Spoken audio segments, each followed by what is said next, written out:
Et je vais tout de suite. Hop.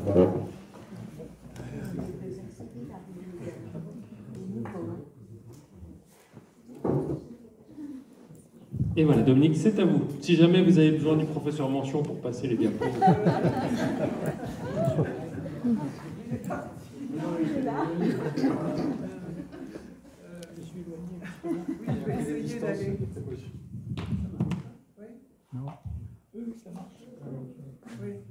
Non.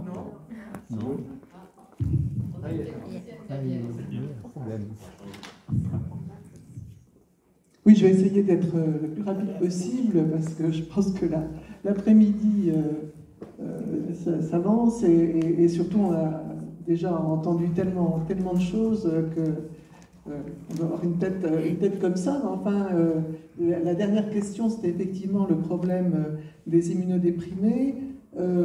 Toute l'épidémie de Covid nous a rappelé que certaines pathologies étaient plus fréquentes et plus graves chez les patients immunodéprimés. Ça peut sembler assez logique, hein, puisque le système immunitaire est censé nous défendre contre un certain nombre d'envahisseurs indésirables. Et donc, quand ce système immunitaire est déficient, on peut imaginer qu'effectivement, on ait un peu des soucis vis-à-vis de certaines pathologies. En fait, ça n'est pas toutes les pathologies, mais les maladies parasitaires en général sont assez sensibles à ce problème de l'immunodépression. En fait, les relations entre le système immunitaire et l'échinococcus alvéolaire, elles sont connues depuis assez longtemps, hein, depuis les années 70, 80.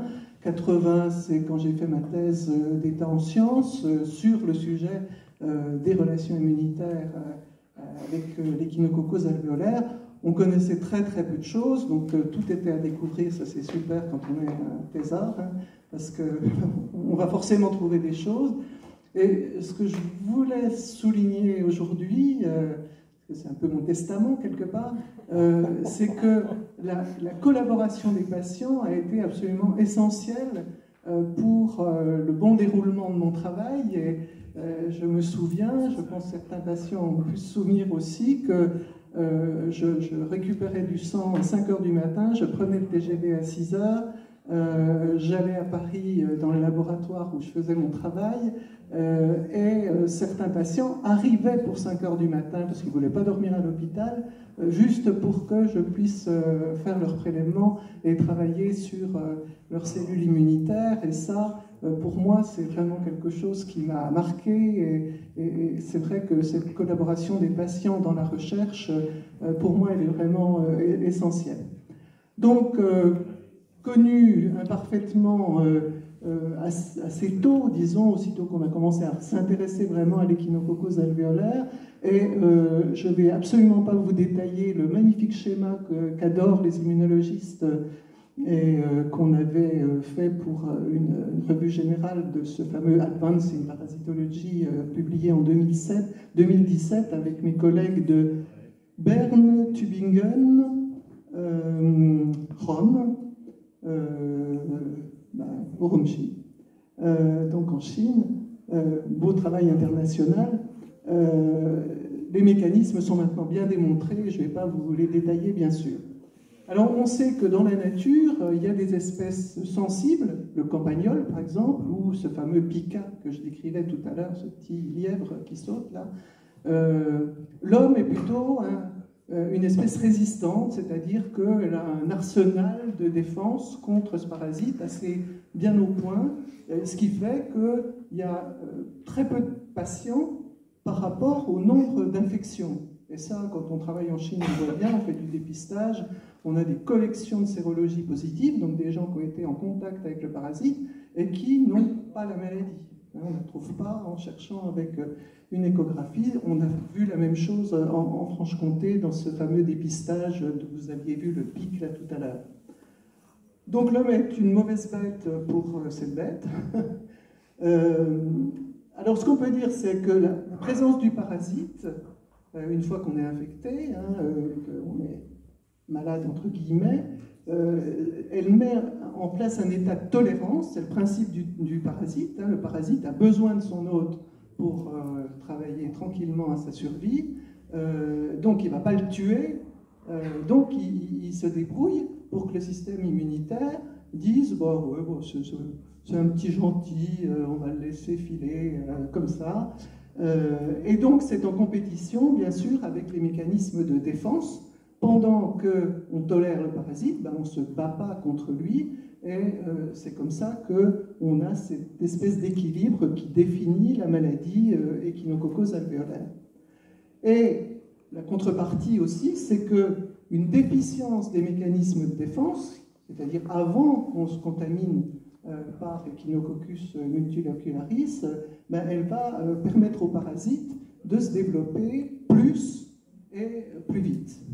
Alors, la première évidence chez l'homme qu'on a eue, c'est quand on a commencé à faire des transplantations hépatiques, hein, comme Georges Mention vous a dit, c'était dans les années 86, 7, 8, etc. Donc, juste après ce travail de thèse que je faisais, et dès les premières observations, dès les premières transplantations, pour échinococcose alvéolaire, on s'est aperçu qu'effectivement, le traitement immunosuppresseur qu'on donnait forcément à nos patients greffés ben, faisait qu'il y avait des récidives dans le foie, mais aussi s'ils avaient par exemple une métastase pulmonaire qu'on n'avait pas encore opérée, eh ben, cette métastase elle grandissait à la vitesse grand V, ce qu'on ne voyait jamais chez les autres patients. Donc ça a été notre première alerte, et ces observations ont été confirmées par une grande étude européenne des cas de transplantation hépatique pour échinococcose alvéolaire, dont le premier signataire est le chef du service de gastroentérologie du CHU, Stéphane Koch, et qui est passé à la gastro après avoir fait cette magnifique étude hépatologique.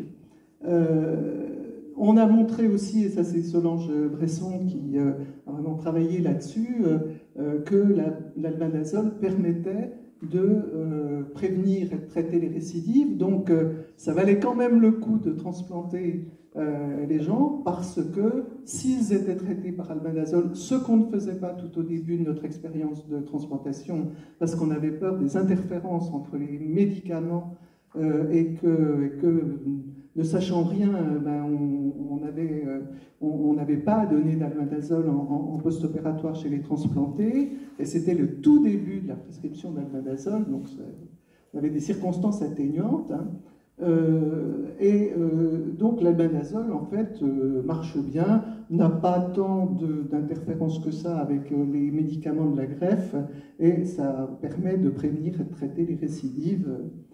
Bon, on pouvait se demander à l'époque s'il y avait des cas de sida parmi les patients, des cas d'échinococcose alvéolaire chez les patients atteints de sida, puisque c'était aussi la grande période du sida avec l'immunosuppression. En fait, il y a eu quelques cas décrits, mais en fait, les circonstances épidémiologiques d'acquisition du virus du sida et de l'échino sont assez différentes, et donc épidémiologiquement, ça explique qu'on n'en ait pas eu tant que ça. Il faut attendre en fait le début du 21e siècle, hein, au début des années 2000, on a commencé, nos collègues allemands, suisses, etc., et nous-mêmes avons commencé à raconter des histoires, hein, des cas comme ça qu'on avait vus chez des immunodéprimés, après transplantation rénale, après transplantation cardiaque, chez des patients avec des maladies inflammatoires comme la polyarthrite rhumatoïde ou des cancers. Ça, bon, au début, ça a été comme ça, des cas, et on a dit, ben oui, ben c'est normal, mais est-ce qu'il y a vraiment quelque chose là-dessous qui serait important à savoir? Est-ce que c'est l'émergence d'un vrai problème? Est-ce que les immunodéprimés sont vraiment très à risque? Et oui, donc on a pu avoir les réponses à partir du registre France-Échino. Et une fois de plus, je redis combien la participation des patients à ce registre en particulier est précieuse, parce que quand on veut avoir une réponse à une question de ce type, retourner dans toutes les données qu'on a accumulées depuis 1982, ça permet d'avoir des réponses. Et là, la réponse était claire. Dans les années 82 à 92 et même 92 à 2002. L'image du haut là, vous montre, il y a toujours deux colonnes, hein, celle de droite c'est les immunodéprimés, celle de gauche les gens sans immunosuppression. Donc jusqu'en 2002, il y avait très peu d'immunodéprimés et en fait on s'aperçoit qu'entre 2002 et 2012, au contraire, il y avait eu une augmentation de ces cas chez les immunodéprimés. Et qu'est-ce qu'on entend par immunodéprimés? Des personnes ayant des cancers traités par des chimiothérapies et des immunothérapies, beaucoup maintenant aussi, les hémopathies malignes, c'est pareil, cancer du sang, leucémie, les maladies inflammatoires chroniques, à partir de 2010, on a commencé à beaucoup traiter par des produits et des produits biologiques, des immunomodulateurs qu'on n'utilisait pas avant. Donc il y a tout un arsenal qui perturbe l'immunité qui sont maintenant utilisés chez ces patients.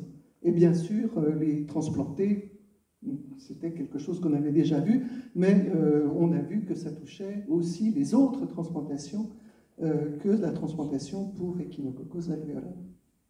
Sinon, ces patients avaient les mêmes caractéristiques de localisation sur la carte de France, âge, facteur de risque que les autres patients.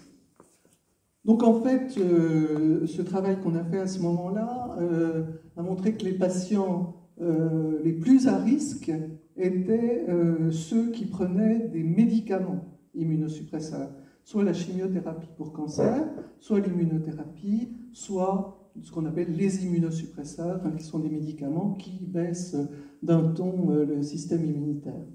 En ce qui concerne la transplantation, on a fait une petite étude particulière franco-suisse en 2023. Ça a été publié il y a quelques mois. Et sur l'ensemble de la Suisse et de la France, il y a des cas d'échinococcose alvéolaire chez 5 transplantés du rein, 2 de poumon, 1 de cœur, et de façon très intéressante, aucun greffé du foie. Alors ça, pour nous, ça peut être intéressant parce que ça peut nous permettre de suggérer que ce n'est pas des réinfections de gens qui se trouvent immunosupprimés à ce moment-là, mais que c'est certainement des lésions latentes qui n'ont jamais été dépistées dans le foie, un coin perdu du foie qu'on ne peut même pas voir avec l'échographie, etc. Et l'immunosuppression fait redémarrer ces toutes petites lésions, quelques cellules du parasite, qui redémarrent une fois que le système immunitaire est dans les chaussettes. Donc 9 hémopathies malignes, 27 cancers. Et les maladies inflammatoires chroniques, vous voyez ce que ça représente, des maladies rhumatismales, des maladies de la médecine interne, des maladies auto-immunes, et maintenant il y a quelques maladies inflammatoires de l'intestin à ajouter à cette série. Alors, les circonstances du diagnostic, elles sont, c'est en général le suivi de la maladie sous-jacente. Vous êtes suivi pour un cancer, vous êtes suivi pour une polyarthrite rhumatoïde traitée par un anti-TNF ou je ne sais pas quoi. Et ça, c'est vraiment le plus fréquent, c'est de la découverte fortuite lors d'examens de suivi. Et en particulier, on a le problème du PET scan, la TEP-TDM, comme on a vu précédemment. Ça donne des signes avec l'échinococcose alvéolaire, mais généralement, c'est un examen qu'on utilise pour suivre les cancers. Donc, si vous avez un patient qui a un cancer et que vous voyez son PET scan qui s'allume, comme disent donc on voit des lésions, vous n'allez pas penser à l'échinococcose alvéolaire, vous allez penser à une récidive ou une métastase du cancer. Donc, c'est ça le problème. Mais sinon, les formes cliniques un peu particulières, eh bien, on a vu qu'il y avait des formes, comme ça progresse plus vite, ça tire sur le foie, si on veut bien, plus que l'échinococcose alvéolaire habituelle qui pousse tranquillement, lentement, mais sûrement. Le fait que ça se développe rapidement donne des douleurs importantes et ça fait, pour les hépatologues, pour nos médecins, comme un abcès du foie, c'est-à-dire quelque chose qui crie. qui fait mal et qui peut être accompagné d'inflammation, etc. Il y a aussi des formes très diffuses, hein, sans nécrose. Vous avez vu que souvent, il y a un trou au milieu des lésions. C'est parce que ces lésions ne sont plus vascularisées, elles sont nécrosées. Mais en fait, dans ces cas qui poussent très vite et de façon vraiment explosive, eh bien, on a plein de lésions, mais pas ces nécroses, parce que justement le parasite s'en donne à cœur joie, on pourrait dire. Et puis alors, le diagnostic est compliqué aussi parce que, évidemment, ces patients-là, ils ne sont pas à l'abri d'une autre maladie opportuniste. Là, j'ai donné un exemple d'un homme qui a fait quelque chose d'assez compliqué, puisqu'il s'est trouvé qu'il faisait ce qu'on appelle un aspergillome, hein, c'est une maladie avec un champignon microscopique dans le poumon, mais il avait l'échinococcose alvéolaire dans le foie. Voilà. Et c'était par ailleurs une maladie rhumatismale, traitée depuis longtemps, beaucoup traitée. Donc, quelles sont les conséquences pour les patients? Déjà, que le diagnostic est pas facile parce qu'il y a des images inhabituelles, des images de pseudo-abcès, donc ça ressemble à un abcès cliniquement, mais si on regarde le scanner, par exemple, ça ressemble à un abcès aussi. Donc, c'est piégeant. Ça peut être des pseudo-angiomes, il n'y a rien de plus fréquent dans la nature chez l'homme que les petits angiomes dans le foie. Et si vous avez quelque chose qui ressemble à un angiome, vous dites c'est un angiome, parce que statistiquement, c'est le plus fréquent. Or, là, c'est des cas au tout début d'échinococcose alvéolaire. Et puis, chez des gens qui ont des cancers, et évidemment qui sont censés pouvoir faire des métastases, si les lésions au scanner elles ressemblent à des métastases, comme je disais, vous avez plutôt pensé à des métastases. De plus, vous faites une sérologie, si vraiment vous êtes futé, et puis que vous vous dites « oh là là, les lésions ressemblent », ce qui n'est pas le cas souvent, et en fait, la sérologie, elle est souvent négative. Hein, parce que, justement, comme vous êtes immunodéprimé, eh bien, vous n'allez pas répondre par des anticorps, et comme la sérologie, c'est les anticorps contre le parasite qu'on dose, eh ben, on ne les trouve pas, c'est négatif, donc ça fait une confirmation du diagnostic en moins. Et donc, c'est tout l'intérêt qu'a souligné Karine tout à l'heure de l'IRM qui montre ces images de microquistes.